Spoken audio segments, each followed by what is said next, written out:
So once you have OBS Studio open, the first thing you're going to want to do is come down here to settings. Now, we're going to focus on one setting particular, and that's going to be video.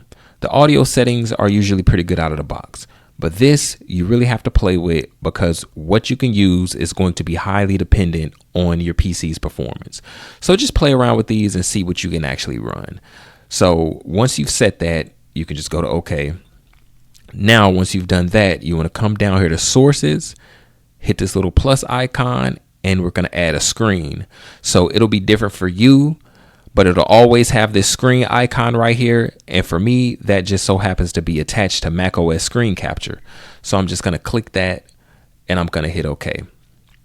Now I'm using an external monitor. So this is what it looks like to me. Now method, we have a couple of options here. You can capture the full display, you can capture a particular window, or you can capture just an application. For me, I'm just going to use display capture.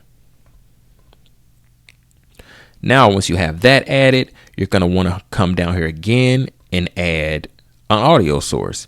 You'll have this sound icon here, no matter if you're on Windows or Mac.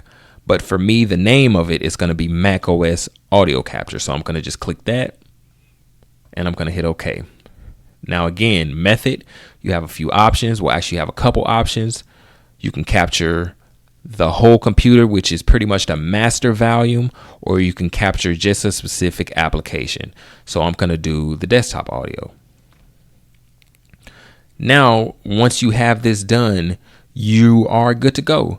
Once you hit this record button, you can record any video you want or anything that you decided to capture, and you will be good to go.